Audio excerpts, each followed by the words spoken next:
What's going on, family? I'm Robert and I am Jamillah is out and about. So today I'm going to be doing something a little bit different. I'm going to be reacting to my wife's most popular and most viewed TikTok videos. I got something to say. Hey! You got something to say. Hey! We all got something to say. Hey! So have your morning coffee with a balance today. I got something to say. Hey! You got something to say. Hey!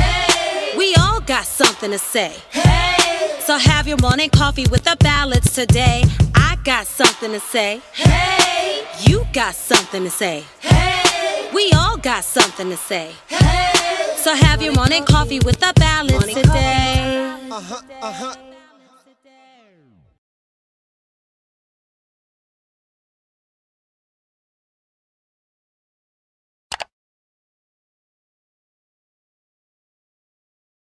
I'm not on TikTok, so I'm very curious to see what my wife has to say. My wife has been helping thousands and thousands of women every single day with some of her videos. So I'm interested to say, and I'm gonna give my honest reaction and see what I think about my boo-boo's TikTok videos. Let's go. Let me find, here's one. 9,000. Listen, straight up, narcissists, ignorant people, any dysfunctional people in your life or that you've had in your life will try to make you feel like nothing actually happened to you. Nothing actually happened to you. They probably will straight up tell you, I didn't do anything to you. But here's one of the ways that you know you've really been through some shit. You've really been freaking abused and mistreated and done wrong. Because when you get to the other side and all of a sudden you have a good man, a real partner, and they do exist, ladies. They do exist. Keep hope alive, because they do exist. Go ahead, boo-boo. But you start feeling guilty for sometimes for somebody being so good to you. So I don't care who doesn't believe you. I don't care who doesn't have your back, who's not on your side. It's shit like that that lets you know you're not fucking crazy. You went through what the hell you went through. That, ladies, listen. Wow.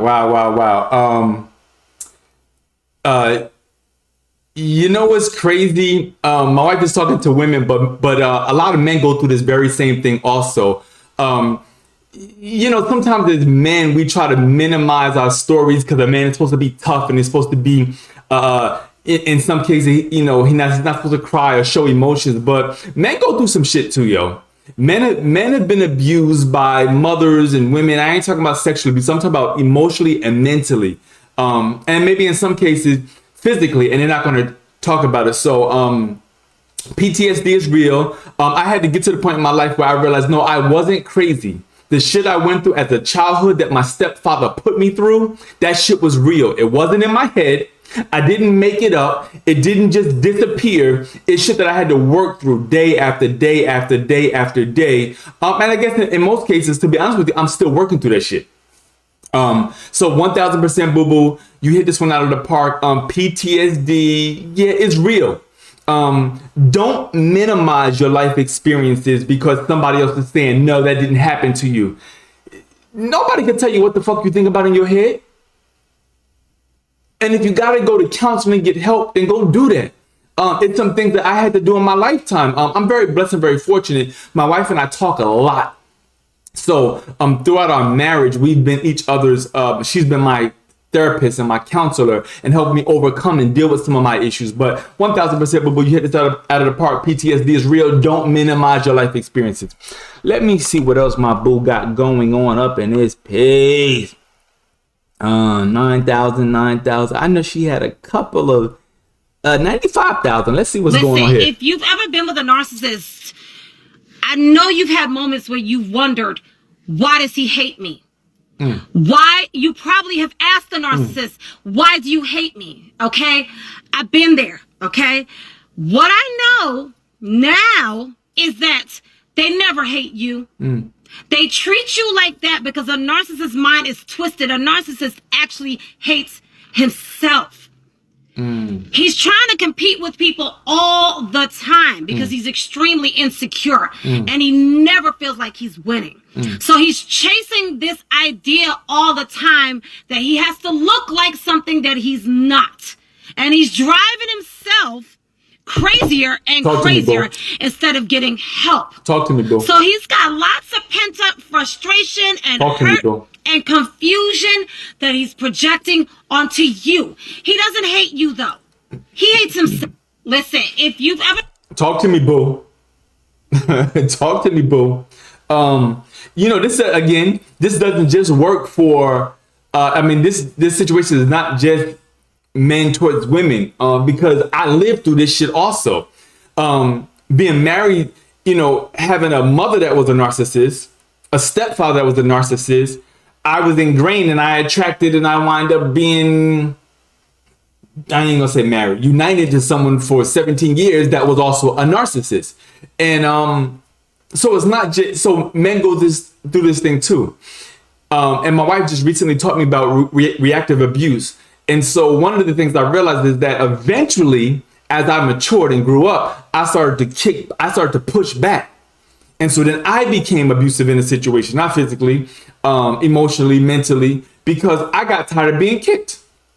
Yeah, I got tired of being kicked. I got tired of being lied to. I got tired of being told that I was crazy, that I'm not seeing things a certain way. When goddamn well now I'm looking at my life and like everything that I was preaching back then, I'm living now, and my wife and I are just fine. So yeah, they like to project their negativity, their hurt, their pain, their fucking dysfunction onto you and expect you to live that exact same way. And that, my friend, I didn't want to do. So 1000% boo-boo. Another one you hit out the park. Babe, I see why so many people love your TikTok. I see why so many women love your TikTok videos. Your perspective and the way you are sharing your information is so real. And it's healing. It's healing, boo-boo. So I'm very proud of you. Let's go. Let's see what else she got. Let's see what this one is. 10,000. So ladies, when it comes to narcissism, here's the important thing to remember. They buy their own bullshit. Amen. And they actually believe all of their freaking lies, which is partly why they're so convincing when they're lying to somebody else. And because they've been practicing lying so damn long, they are pretty good at it. Look, I remember sitting in a courtroom and he's right there next to me. He knows I'm present and he's making up all these damn stories about me. When it was my turn to speak to the judge, I was just dumbfounded. The first time this happened, because I said to the judge, I was like, yo, if I did not actually know me, I would believe him. Amen. They are bullshit artists, they're con artists, they're scam artists, and you have to buy into their shit in order to be part of their world. So if you're flying monkey, recognize you just being played. The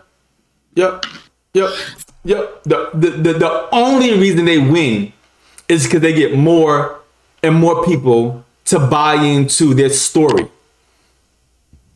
Because every single one of them have to have a story to get people to feel bad, to get people on their side. But you know, let me just share this about freaking stories. The thing about these kind of individuals is that their freaking worlds are so freaking small. So don't freak out over somebody's small fucking world when you're living your life in your big, beautiful world. They have to have their stories. They have to have their lives. They got to have all these things because they need the applause of people to feel bad and to keep giving and giving and giving and giving. Bullshit. But, babe, another one. My wife is so strong because she's learned and she's grown where she understands her world is so big. That little bitty small world, you can have that shit. And once again, I lived through it. I stopped feeding into that small world shit a long time ago. Lie on me, say what you want to say about me, call me every name in the book. I don't care. While you're still talking about me in your small world, I'm out here building a big life with a beautiful fucking woman. Live your best life. Later for this small world. One more. Let's jump into this. 21,000. Let's see what we got. You know, a lot of women wonder, why does a narcissist get married? And it's a damn good question. A narcissist gets married for the same motivation that a narcissist does anything. To look good, for validation. It looks good to have a wedding. Looks like you doing something. Looks like you got something going on in your life. Hey, if a woman has left you and you're a damn narcissist, that rejection and that abandonment was hard as hell. So a narcissist will even feel like they kind of redeeming themselves, redeeming that mask that they wear, redeeming their reputation, because look, look, I didn't really care. I'm not affected. Look, I got somebody. A narcissist never wants to give his all and be committed and be a partner to another person. They never actually want to be that, but they will want to look like they're a good person that is doing something honorable. They want to get praised. You know, that's deep. That's deep. It's deep because I'm sitting here and I'm 50 now. So the first time, my wife and I have known each other for 10 years. We've been married for 6 years now. But her and I both were previously married. I believe she was married for 10 years and I was in that whatever for 17 years or almost 17 years. And I never thought about it from that perspective, but that makes perfect sense. Which is why when you start maturing and when you start growing, you begin to disrupt their bubble, and then you begin to destroy their story, or you begin to destroy the whole purpose why they even entered the marriage to begin with. And in my case, this individual just wanted me to work. You know what's funny? When we wound up going through our divorce, this one said, I just didn't get it, that she was never going to work. I was like, Negro, well, you should have told me that when I was 17 years old. Are you kidding me? That's something that you kept in your sleeve.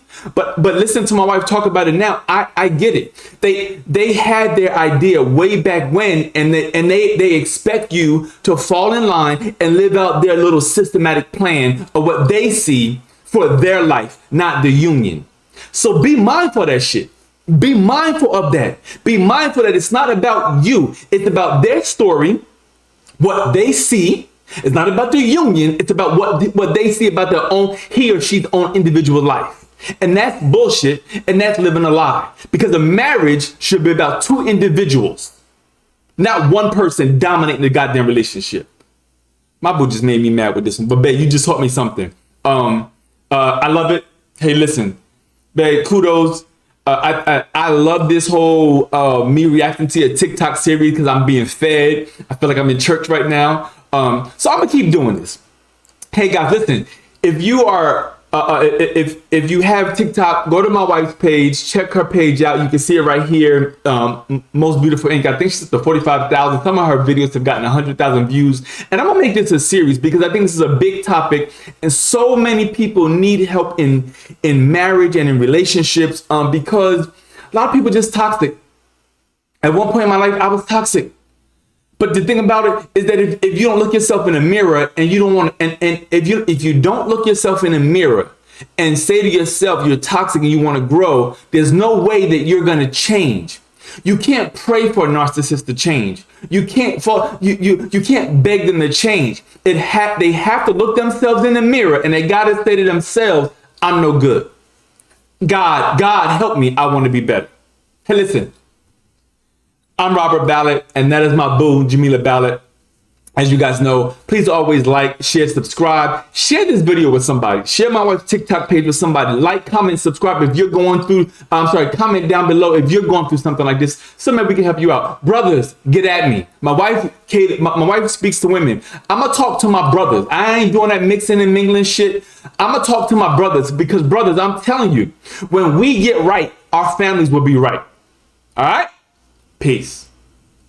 I got something to say. Hey, you got something to say. Hey, we all got something to say. Hey, so have your morning coffee with the ballads today.